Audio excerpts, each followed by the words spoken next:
Welcome to Mental Health Matters with me, Dr Audrey Tang.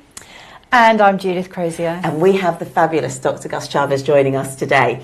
Today's topic is, again, not full of hot fixes and hot takes and so on, but we are going to be talking about Dr Gus's work. You do a lot of work with the inner child and the adult who has to process a lot of things that have gone on in their past in order to live life and thrive. But a lot of that learning can then be potentially applied to creating a healthy space for children. And the reason I want to talk about this is because I worry we don't have a healthy space for children at the moment. So what are your thoughts just off the bat on, do we have a space for children to grow up in a healthy way at the moment, do you think? It's a big one, isn't it? One. I think it can be created, but yes. you have to be, the architect of that environment, because if you just let people be, I think we're in a very dangerous situation. Yes. Because with the way technology has been evolving and how social media now became the new way to be, yes, it comes with such a big pressure on children to grow up, to show up, to adapt, to conform. And I think children should be, they are at this developmental stage where they should be exploring safely. And I think they're now curating themselves to adapt. 6, 7 years old, you know. That's the scary bit, because I think we're looking 20 years from now, so it's a big problems. And it's funny, because as you were talking, one of the key things that I know I say to clients, or people in general, if we're talking about, if someone's saying they lack confidence or whatever, think back to your childhood. When were you confident? When were you this? When were you that? I don't think we can do that now, because if a child has curated their life, so this is the thing that we came to when curiosity was kicked out of us, as it were, when we were growing up and going to school, where is that child who is now an adult going to look back to? They have nothing to draw on. That's scary. Yeah, it's a really scary thought. Absolutely. I worry about the children. So I see little children, trying to get their parents' attention, and their parents are just fixated on their phone. I see that a lot, and that worries me, because what's that telling that child? And they're not in a safe place, and they're so tiny, and they're just taught that they're not important. And then that's with them unless something drastically changes. I do find that really scary, and that was very different probably to most of our childhood. I love the fact that you gave an adult perspective on the childhood, because I focus on the child when you came up with the question. I was like, yes, that's completely true, because the children are being affected by the adults' behavior too. Because nowadays it's not only the children that are being hooked to these screens, the parents are putting the screens in front of them so that they can do their own thing, which is normally also being on the phone, being hooked to their phones. So yes, that's creating a big disconnection. And that child feels like they're not important at all. So it creates the sense of self-worth disappears. They do anything they can to feel loved. And I know it sounds dramatic, but if you think about it, for a child, love, connection is survival. It's not just, I can go without some love today. It's not that. Somewhere, They need care, they need love, they need connection, because that's how they survive. We're not dogs that in 2 weeks that could just crawl about and do whatever they want. We need protection until our early teenage years. We need somebody to feed us. That comes with care. So it's not just give me love. It's survival. So that child would grow up learning, living on a survival mode. I cannot wait to get into this conversation. Oh my goodness. I think we're going to just jump straight in, Yeah. straight in. Why not? Yeah. So talking about childhoods then, what do you think a healthy childhood does look like, and where are we failing in 2026? Okay. So it's a big question. It's a big question. Another big question. We could talk it out for Yeah. hours. Yeah. But I believe that we lack a space for children to express emotions Yeah. safely. Yeah. And because we don't allow them to express themselves, and we have many different approaches to babysitting or taking care of children, some of them are very strict. And I think that goes against nature. But I believe we need to learn how to find a way to have children be children. Yes. And Yes. understand that if they don't behave the way you expected, it's to guide them in a way that it's safe, but not block that emotion to come through. It's so funny because I've seen this in practice. I went to see Emma Kendrick in Lowell Theatre, Yeah. and it was an outdoor production, and there was children running around, and what you could see was one parent getting very uptight because their child was running around. Stop it! And every time the child ran back, Emma also on stage noticed this.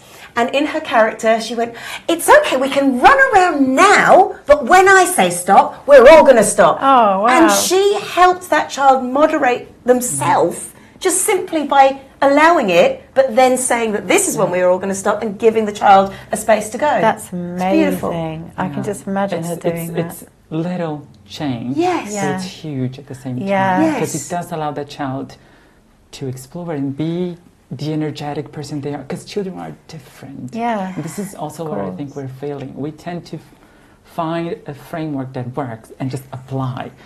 But that's not realistic. Some children are more sensitive, others are more energetic, or are more physical, or creative, curious. So we have to adapt to different parents have to be patient enough to understand every child is unique and adapt to their needs, because it's different. And also, I think there is the anxiety of the parent that feeds into the child. Yes. Because I know people don't like me comparing my dog to children, but But there are similarities with children. And when dogs. I'm nervous Yeah. and I'm be quiet, Yeah, same. he feels it. But the minute I just stroke him calmly, he will quieten down, and it's just my energy being transferred over to him. And I think we need awareness of this. Yeah. Oh, I love this conversation. I know. I already know that it's something we could talk about it all day, I think. Yes. So thank you. So basically a healthy childhood is space for the child to be within certain boundaries, yeah. So what are some of the reasons that you think children might be forced to grow up too soon? I think at the moment, I think social media is a big one.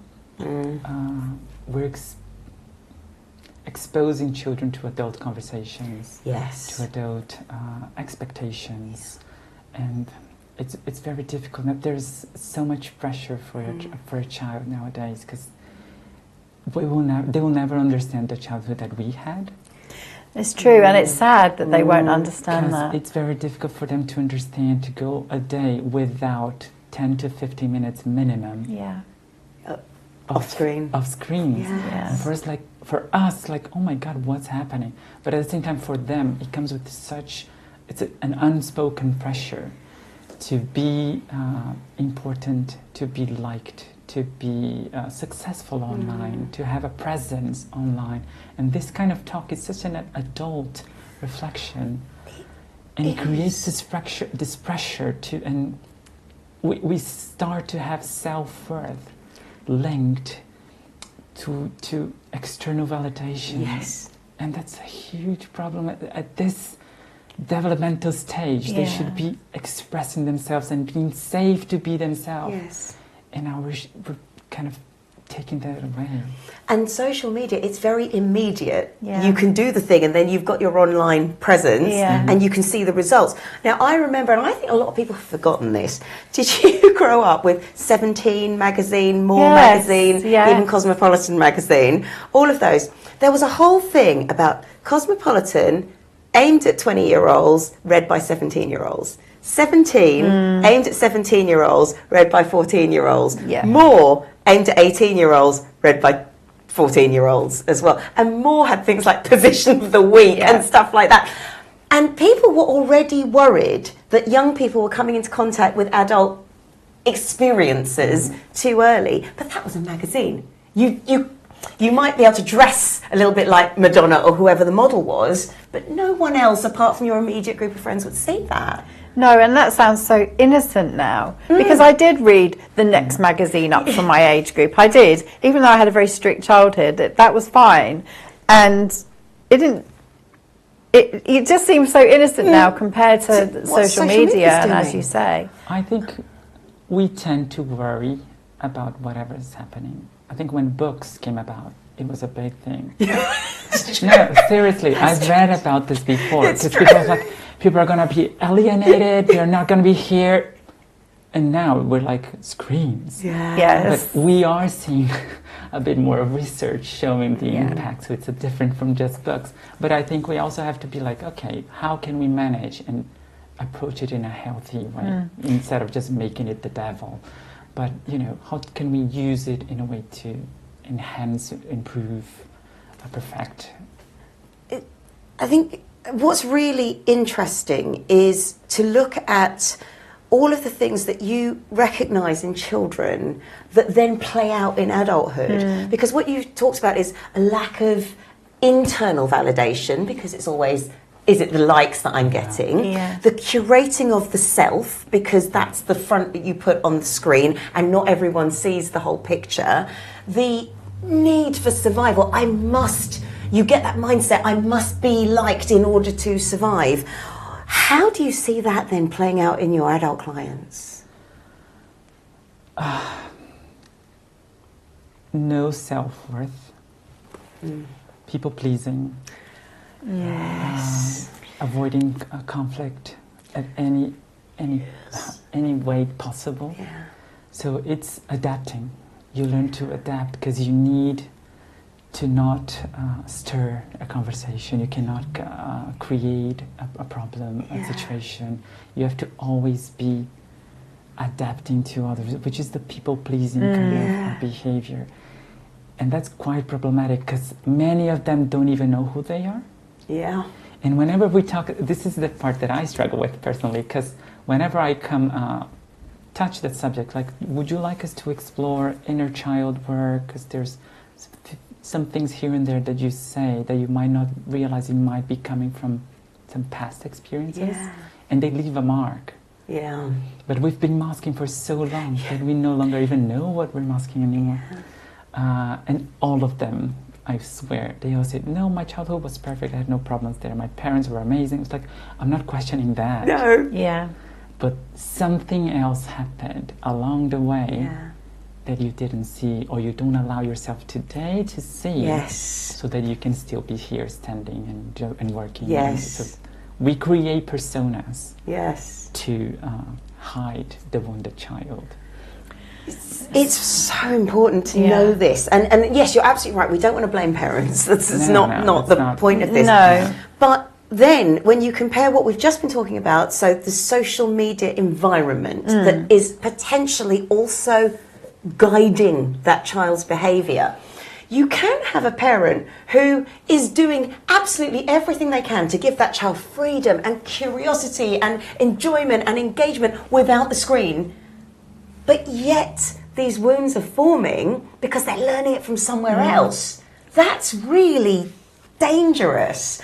I mean, is there anything that you think we can do, apart from education, I suppose, to help parents who are maybe kind of going, but I didn't cause any, there's no wounds that you can really see from parenting. It's all come from the other things that child is exposed to. it's a very difficult way to structure a concise answer to this Yeah, one. But, no, I get that. I believe if the parent is that involved, they probably also have this screen time limitations. Yeah. And they also know how to put some parent... Yeah. There's some barriers you can put on online. I don't know exactly how to phrase it. Yeah, restrictions so they don't access some specific content. But even I still believe, because until we're like about 10-ish, we're still very much inspired by our parents and caregivers. So even though social media does play a role and your friends play a role, until they're like 9 to 10, it's your parents. So you mirror everything you see, not what they say, what you see. So this is very important to be said. It's deeper, isn't so it? you cannot be just having a Coke and say, you have to drink water. Because otherwise you're not doing it. So mirroring your parents. So if you want to teach or influence your child in a positive way, you have to take on the role and act the way you would like them to follow. Yes. So that's really interesting so as well. Important. We're keeping you, and we will continue with this after a clip from Dr. Gus.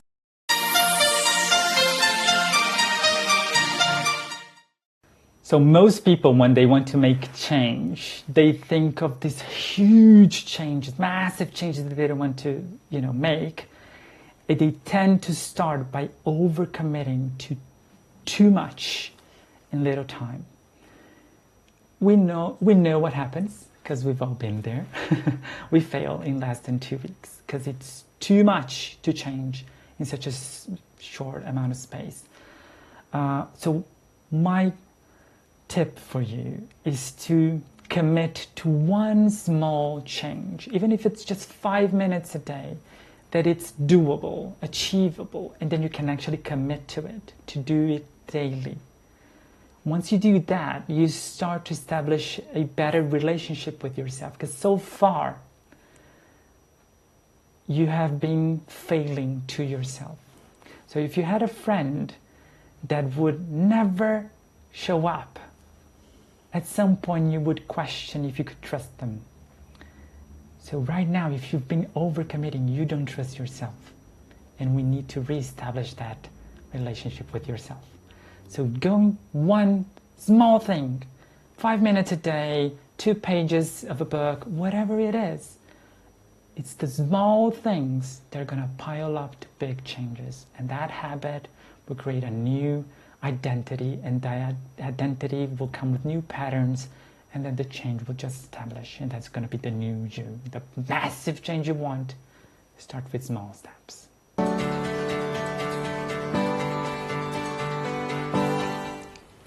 Welcome back to Mental Health Matters. We're here with Dr. Gus Chaves, and we're talking about how adults can present with inner child wounds and issues that they need to work through in order to thrive. But we're dialing it back and looking at the potential issues that can start out in childhood and what we can maybe do about them, or at least what we need to be aware of. So let's look at when an adult presents with people pleasing and maybe being very defensive, or all of those sorts of behaviours. How does pressure from childhood, wherever that comes from, whether it's through social media, whether it's through what they see of their parents and so on, how does that affect the nervous system as an adult? So from a neuroscience perspective, you create, you kind of build a system to be on a survival mode constantly. So what that means is like the cortisol get overactivated more than it should be all the time. So that child's constantly looking for approval, to fit in, to be, to matter, to get the care they need, to get the love they need, and they crave it. It's very difficult to watch. I remember in my own practice, I'm sorry, I'm going a bit off the topic, but I remember I had one couple come in with a child when I was a GP, and I knew nothing about the couple, but I knew they were separating. just by the way they talked. Right. Wow. So you have to take her to you have to take, and I was like, oh, they just broke up. And the child is And taking... I could see the child in between. It's like, mommy, mommy. And I was like, I was in pain to watch the child. And I was like, I had to ask them, can you please, together as parents, understand that you have a different role? It's no longer a partnership for you, it's for her. Her world is like, completely destroyed. Yeah. She doesn't have a floor to walk on, the ceiling has fallen off, she has no idea what's going on, and you're still fighting. Yes. It doesn't look like it, but you are, and she knows. Yes. Yes. So it's those little things that create like this desperate sense of I need to belong, I need to fit in. The belonging comes away and you just fit in. So you always just, it's going to be a child that's going to grow up to be people pleaser. They're going to enter every room and scan for emotions to see, am I in danger? What do I need to do to fit in? Yes. So it's no longer a person who knows who they are and accept their emotions and their personality to come through. They adapt. Yes.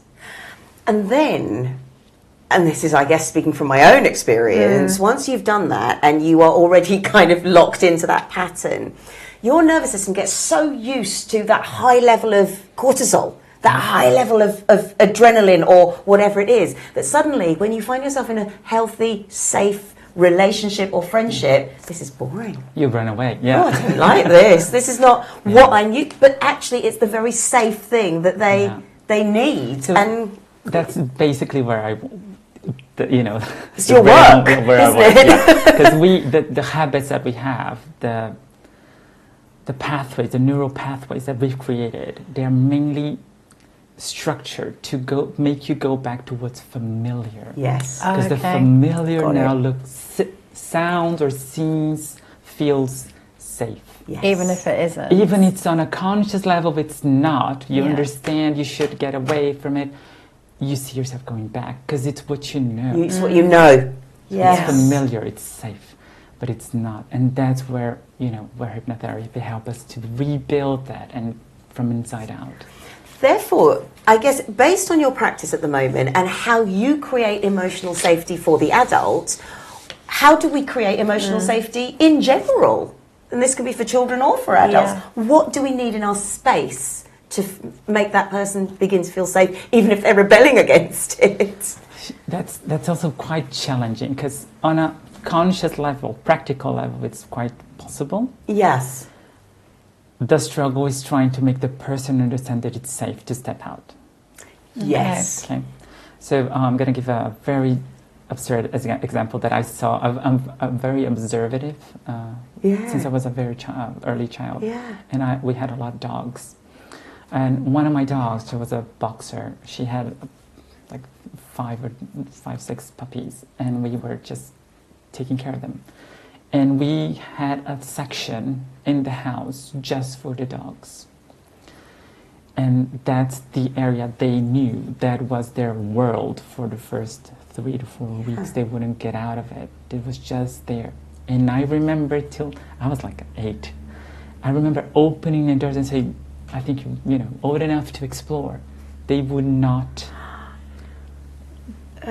It took them about 5 minutes to exit the room. Wow. And I was like outside, like, come on. And they would. So that for me stayed so clear. Yes. We get safe. We feel safe where we know. Yes. Anything outside of it, yes, feels threatening. Yeah. And that's a really good analogy. Yeah, and it stayed with me forever. Yeah. Like, until today, I can remember that because I could see like there's nothing yes, blocking you. Come, there's gardens. There's so much to explore, and they just felt safe there. They would look back at their mom and like Yeah. It took them a while to get out. And, and I see that in my clients. Yes, you create a beautifully safe space in therapy. It's private. It's this is where you can come, and they're like, yeah, but I don't. You don't need to hear this, or so.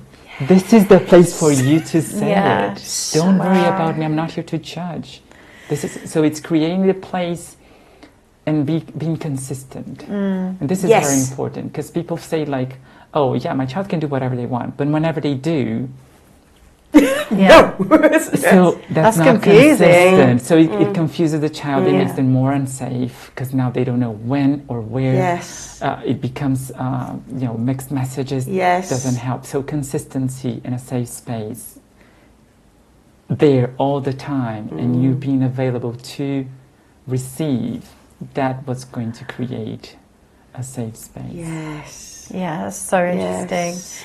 So a parent who is ruled by how they feel on a particular day, and then the child is going, but yesterday it was all right for me to do that, Yeah. and today I'm getting told off. I mean, that's Yeah. And that just creates fear in the child of what, and then they walk on eggshells, and then they Yeah. won't know. That's when the child learns, I need to adapt. Yeah. Yes, and that's when they learn to put on different hats for different people, and just be different people for different people. And an adapted adult is not authentic. Yeah, it's interesting. Yes. So on that note, then, so how does a parent model healthy emotional regulation for children and Okay, providing a healthy space? I think to start is to accept that you're not going to be perfect. That's a big thing for parents, actually, Yes. because there's such a social media fear of no. judgment. There is a pressure on them. Yes. I think we have this saying like, we're humans, we make mistakes. Yeah. Accept it. Yeah. You are going to make mistakes. Yeah. And I think that way, us as adults, when we look back at our parents until like very early age of our adulthood, we used to point at them and say like, you did this, you did that. But when you grow as an adult, it's like, oh, they were learning. Yeah. Yes. They had no idea what Yes. was to be a parent when I came. Yes. So now that we're adults, I'm like, oh my God, I'm learning to do this. And Yeah. it's so challenging. How would I, So I think bringing that kind of pattern of thought Yes. to your daily life is going to help. It's like, it's not going to be perfect. You're doing that together. You're parenting for the first time. Yeah. And they're being a child. For the first time. Everything's new for both of you, so learn together. But to model, it's to accept that it's not going to be perfect. Yeah. But also to learn to be aware Yeah. of your own emotions. Allow them to come through, but also regulate Yes. In a healthy way. in a healthy way. Because you are going to make mistakes. Yeah. But if you're, as we said earlier on, it's not what you say, it's what you do.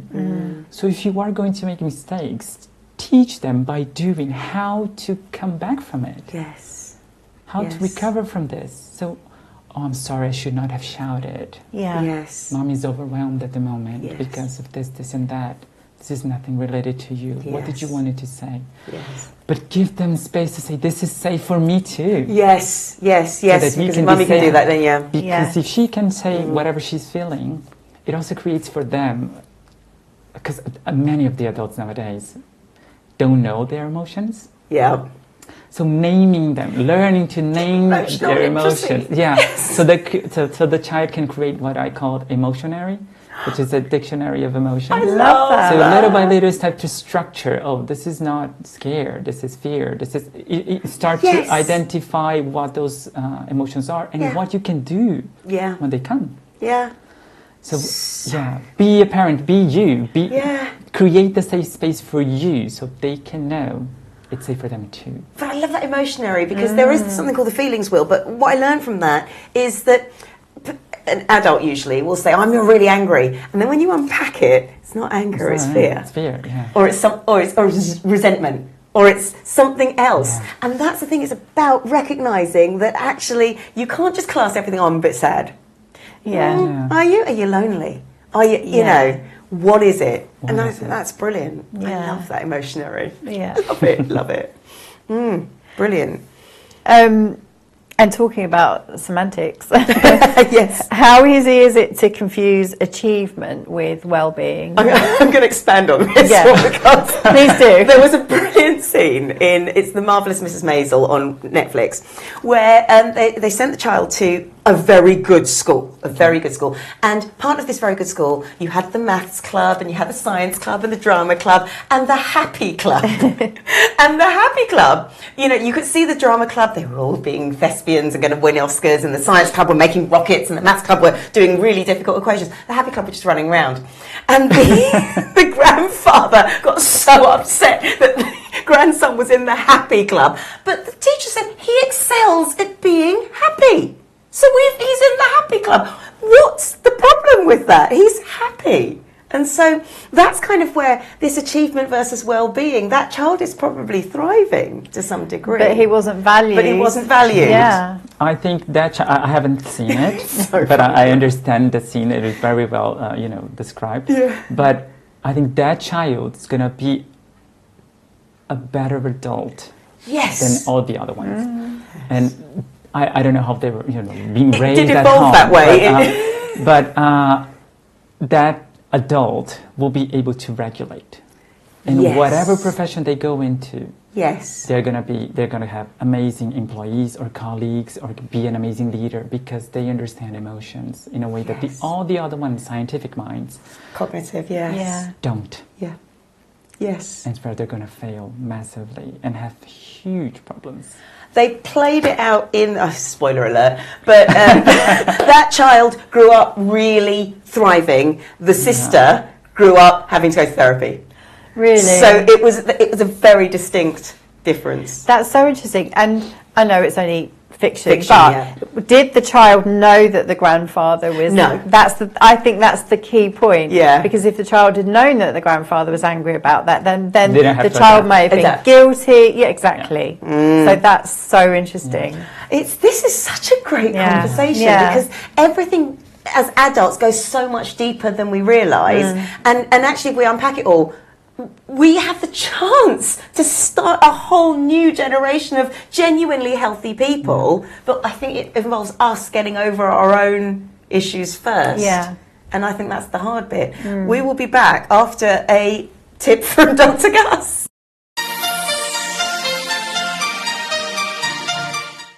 Also, curiosity. This is a very interesting one. I read this recently. That curiosity also spikes dopamine. Yeah. So whenever you have, that's interesting, you have like a craving, or you feel like you're having like reenact a pattern that you shouldn't be doing, try to be curious about what's happening, because that might give you the relief you're looking for before you actually surrender. Yes, yes. And I love curiosity, because for me, it's the gap between the silver lining and where we are at the moment, because it's so hard when somebody is really down. Oh, look on the bright side, what makes you happy? It's no, they can't get there. But actually stepping up onto, so what's going on? What's happening here? Why did this come about? That curiosity gives you that bridge, and once you're on that bridge, it's a lot easier to then go on to the next one. Now, how can I feel grateful, or how can I feel a more positive emotion? Exactly.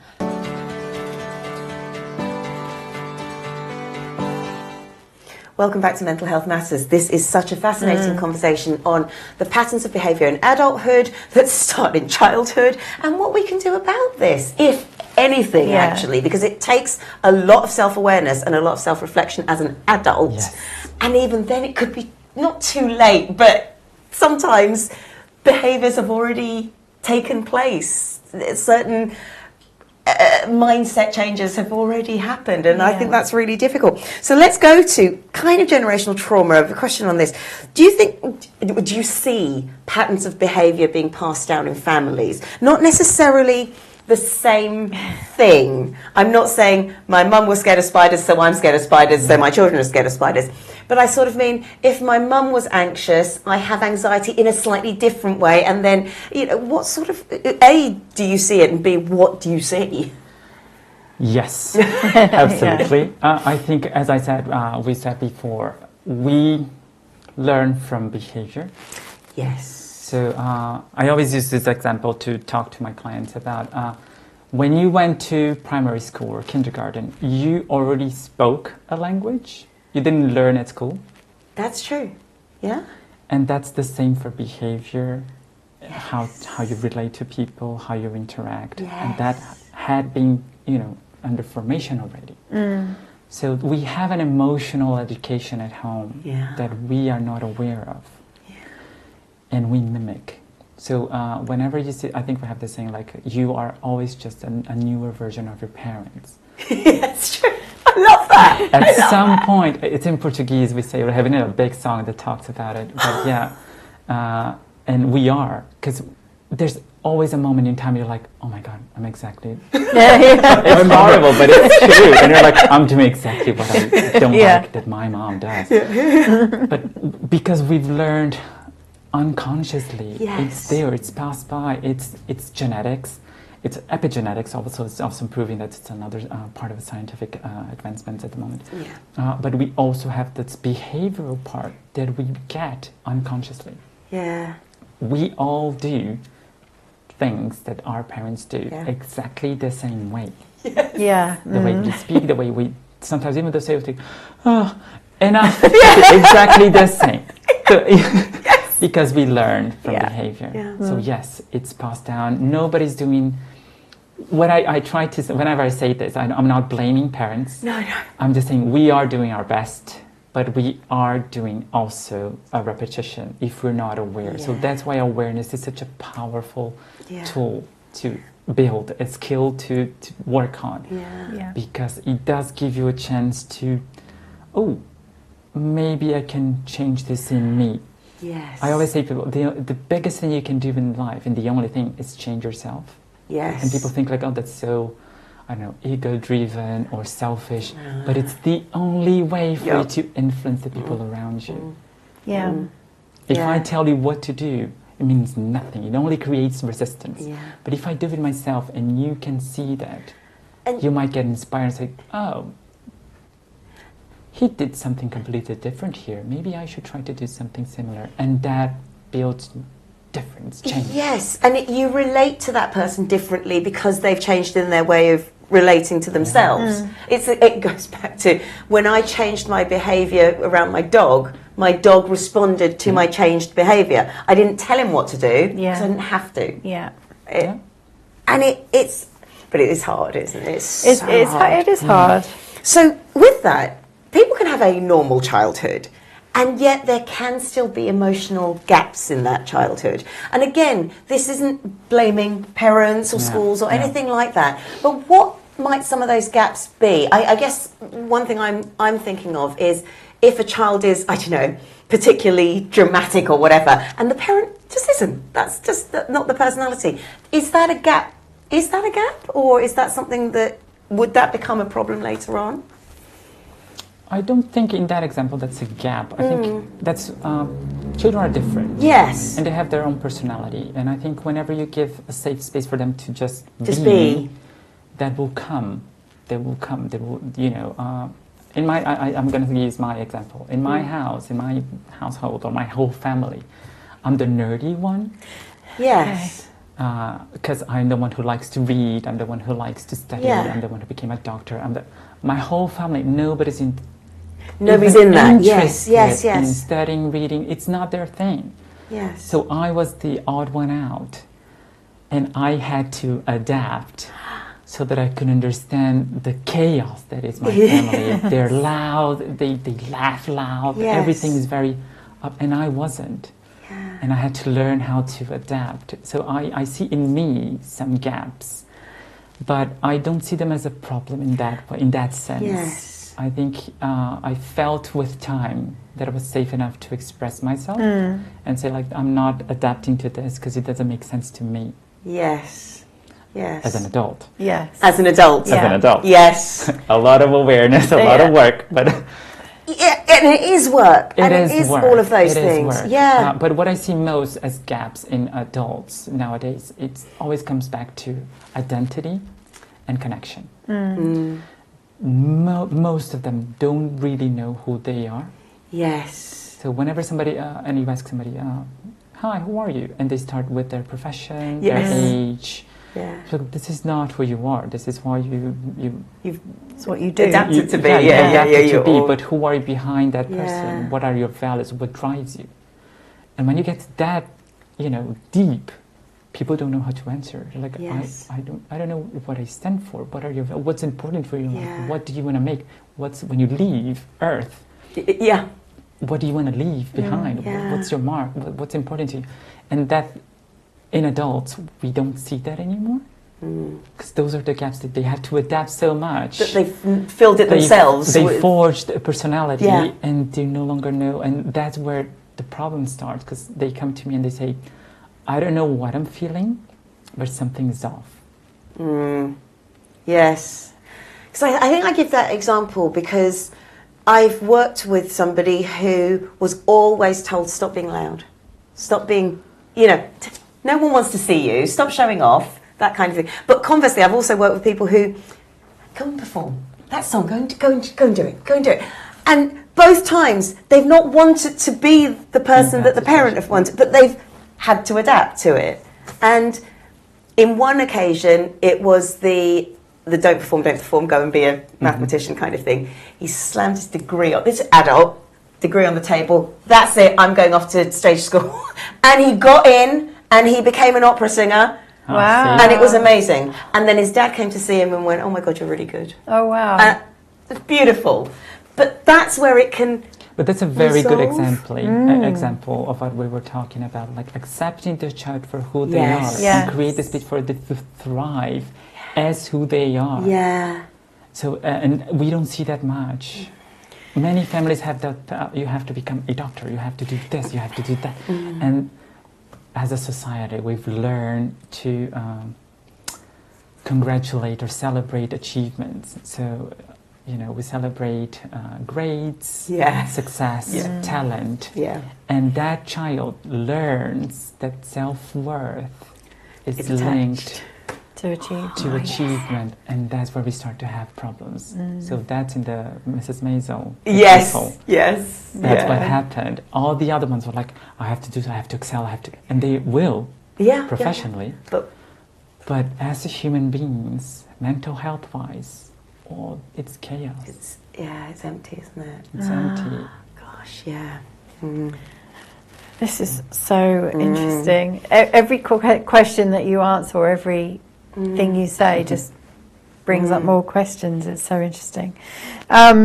So, without therapizing, then, how can parents build mental well-being with their children on a regular basis? Again, I know it might sound repetitive, but becoming the safe space. Yeah. Awareness about your own emotions, allowing your emotions. I think parents have to learn how to relax a bit. Yeah. Yes. It's okay if you just want to take a look. It's okay if he wants to touch. It's okay to create a safe environment for them, for the child. And I think it always goes back to the parent being safe.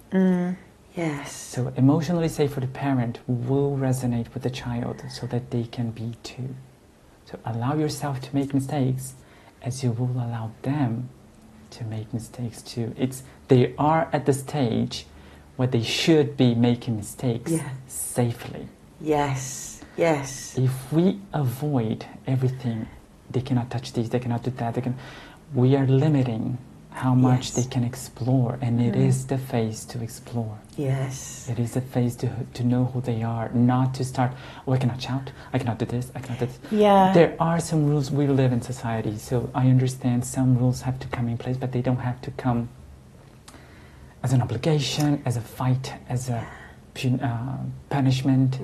It can be done differently. It can be through a guided way to educate and safe and listening and being present. It's about you as a person, and this is any relationship. This can even be a work relationship, so a leader to the teams. If that leader is constantly going, don't do this, don't do that, don't do the other, and then wonders why their team isn't working correctly, the next step of that leader is not to change themselves. It is to go, oh, my team needs training. Yeah. My child needs therapy. Yeah. Fix them again. That's a real problem. Yeah. So I see that. I see that in organisations. Something's gone wrong, but instead of you going, hang on, well, let's have a look at me and what I'm putting out there. No, you go out, fix them. Send them to That's not healthy, is it? Because it's not emotionally safe. It's back to cognitive again. Teach them to adapt differently. Yeah. Exactly, and if as a parent or as a leader, you're saying, don't do that, don't touch that, don't go there, well, then the child or the team isn't learning self-regulation either. And then they behave differently, and then you go, my child is weird, go and fix them. Yes. It's the difference between the boss and the leader. Yeah. That was a boss behavior. Fix them. Yes. A leader should show up and say, this is how we behave. We behave. Yes. So like the parents showing by example, the leader's the same. The parent's the leader. The child's going to follow. I see this so much. That is my work. I go in to give people stress busting, and I look at the manager and go, oh. That's why everyone's stressed. I see. I see why. But my changing is not going to fix them, because they're going to go right back to the same environment where they're not allowed to do any of the things I've taught them. So it's so interesting. So it really interesting. is. Oh Gosh. So talking about parents and children then, what are some realistic self-care strategies that parents and children can kind of take on board? I guess for children is allowing them to play.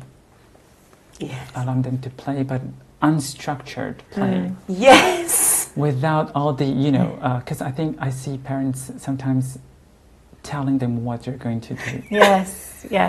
And in schools as well. I've worked in reception, which is not my bag, but I did do that when I was a teacher, and even in a nursery. But anyway, you say it's playtime, but you have to play with this, and you have to play it like this. And I just think, what's the point? They might as well be in a classroom sitting at a desk doing maths. But think about us as adults. What do we play? We play tennis and badminton and football, and there's all rules. Rules. Squared, And we get upset when those rules are broken. And again, we put that on. But the best thing is a soft play area as an adult. Unstructured play and that. emotional safety. That's what's going to help them thrive and explore and be creative. And please allow them boredom. I love that you said that. The idea of having to be entertained constantly, like, nobody is. Nobody is. Why are you trying to? No, please be realistic. Boredom is needed. It's necessary. We need it for creativity. Creativity comes out of boredom. If you don't allow it to establish, you're creating a zombie. Why? No, please allow them to just be. I remember when I was in clown training. It always comes back. I love it though. I think I remember I would come back to my family. I had a lot of children at the time. And I was like, let me just get away from my adult personality and just be the clown me, which is your inner child. And I was like, what do you want to play? And I would just follow. And it was the craziest thing. It made no sense at all. You're a dragon. Now you have a spider. And you're spitting fire. And now you're a fairy. And I was like, everything. Because the rule as a clown is to say yes. So I say, okay. And I would just go. And the connection that I have with those adults now is still there. Oh, wow. So it's just because I was present enough to just, let's do whatever you come up with. It's fine. And not have to do, no, dragons don't do this. Exactly. You have to just accept that in this scenario, they do. They do eat fairies and they do blow out candles. I don't know, but just accept whatever comes. I put this in one of my books. It's about Picasso saying everyone's creative as a child. The secret is how to remain creative as the child grows up. But the point there is, when you're young and you paint this picture and the sky is this line of blue and whatever, it's fine when you're a child. Suddenly you go to school and the teacher will say, well, why is it like that? That's wrong. Oh, wait. Touched a nerve. This is a big topic for me because I remember going through school and remember going to my teachers and showing whatever I had come up with. And we're like, oh, but that's not really how we were structured. I was like, but this is so creative. Why are you telling me? Aren't you supposed to be? Because I question things. I'm a big philosopher. So I would question my teachers. Aren't you supposed to give me space to create? How can you say this is wrong? and I would go into this massive, not fights, but like, okay, I respect the rules, but is this okay for me to leave as it is and start something within the rules? So I would always have like more work. Yeah. Because I would do my thing and then whatever they wanted me to do. Yeah. Because I didn't want my creative side to die. I love that. I do, and it's so funny you say that because it reminds me when I was teaching in primary school. I did an extension pack for the class, and it was a drama-based extension pack, which was you can create a story, you can create costumes, you can create whatever. But I remember people saying to me, other teachers, it should be more maths. Why? Why should it be more maths or more English? The thing that they're already proving they are excelling at, give them more of it. That's not the right thing to do. So I was kept with my packs, and then I stopped working that. Yeah. And I guess just to answer your question fully, you said for children, is this for parents? Allow yourself to take a break. Yeah. Recognize when you need some time off, some regulating moments, so you can take a breather. I don't have children, but I can see my sister and my niece. I love my niece, but she can be a lot of work just because she's her. Yeah. She's playing and she needs constant attention. I'm not used to it, and I get really stressed when I'm around her because she doesn't stop. And I'm like, it seems like she can die at every single minute that I'm not looking at her. So it's stressful. So I understand. It's so stressful. So I understand parents. Like, I'm not parenting, but whenever I'm with my niece, because I can see my sister going, oh, take her for like 10 minutes, and I do it like joyfully because I love being with her, and I play, and I do the unstructured play with her, and I just go along, and she loves it. But I can see my sister going, she could just breathe for a few minutes. and I can see how that's needed for the parent to be regulated within themselves, so that they can actually raise a safe, emotionally safe child. That's really important. Also, ask for assistance whenever you need. And I don't think parents do that enough. Yeah. It goes back to the shame feeling. Exactly. I can see my sister never asks. But whenever I'm with my niece, I can see her just going, oh, thank God. Yeah. I can relax. And I wish, I've told her, you can just ask. I would come for 30, 40 minutes, whatever. Yeah. Just so you can have a shower. Yeah. And relax in the shower. Or it's simple, it's so little, but Yes. I do understand the need. That's really, really good advice. Gosh, as well. we are keeping Dr. Gus, and we are actually going to pass Test the Trend onto him.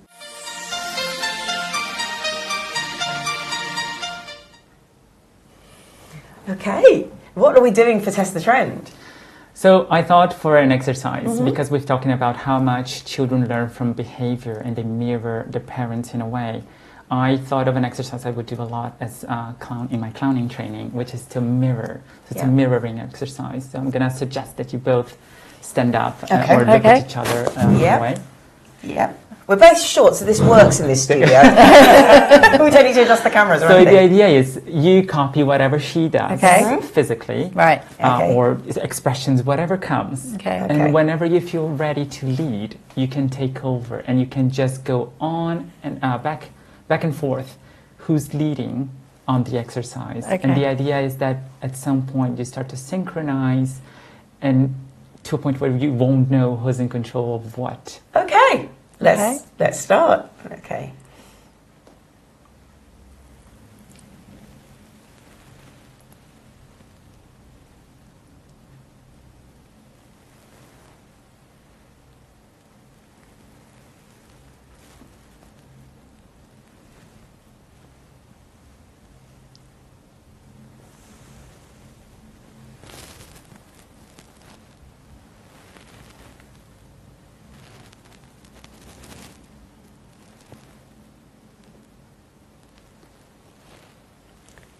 That's great. That is because I could feel it when you were leading. As well. And then you took it back over. It's really nice. It's a very interesting exercise because we have what we call mirroring neurons. Yes. And it starts to fire up. like, oh, I can actually do the same. So this is a great exercise for children and parents, because you start to tell them unconsciously, if you start to regulate yourself first emotionally, that kid can start to copy you too in behaviors. Oh, wow. So, but it's a great exercise just to play and move your body and let them, again, unstructured play. Just let them go. If they believe they have to run, you run. You just go with the flow, and it allows you to connect. Okay, it allows you to be present. Because what I see a lot nowadays, parents trying to give more information, and I think children need more connection. Yeah, and absolutely. that is connection, purely, and just connection.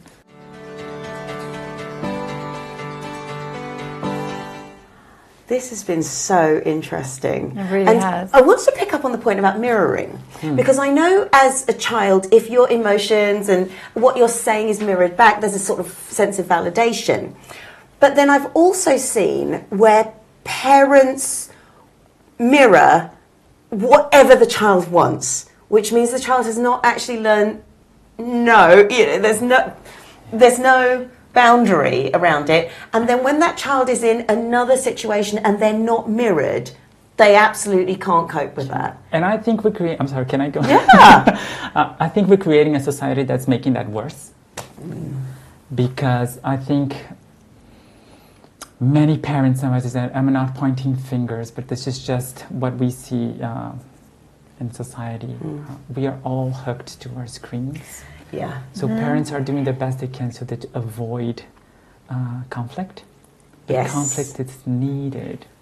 Okay, and because we live nowadays in a fast-paced, digital world, everything is curated for you. Yes. So children are being raised without any, how can I say, it's algorithm-driven. Yes. So it's everything to fit their own wants and needs and preferences. Yeah, so it takes away from them the opportunity to explore diversity. Yes. So there's no diversity anymore. There's no way for them to expand the way they think, because now it's all structured within your own beliefs. It's really unhealthy mirroring. It's really in a way. unhealthy. And with time, as an adult, that child's going to become one of those very polarized opinions. Yes. But they've never been faced with opposition in a Yes. healthy way. Yes. They cannot explore something else, because now what we have is what we call a cognitive rigidity, which is like, it's so rigid. It's the only way you know how it works, because the platforms make you see it this way. Oh, yes. So now you're no longer able to have a conversation with opposing opinions. It always turns into a fight. Or shuts down. Or shuts down. Yeah. And children are being born within those Yes. systems in place. Oh my word. Oh my goodness, we Yeah. can. That's a whole other show. Oh my goodness, Yeah, Dr. Gus, back into a show. where can we learn more about you? So I'm on Instagram at Dr Gus Chaves, and also my website www.guschaves.com. And we will have those with the show notes. Thank you so much, Dr. Thank Gus. you. Fabulous conversation. And from us here at Mental Health Matters, have a healthy week.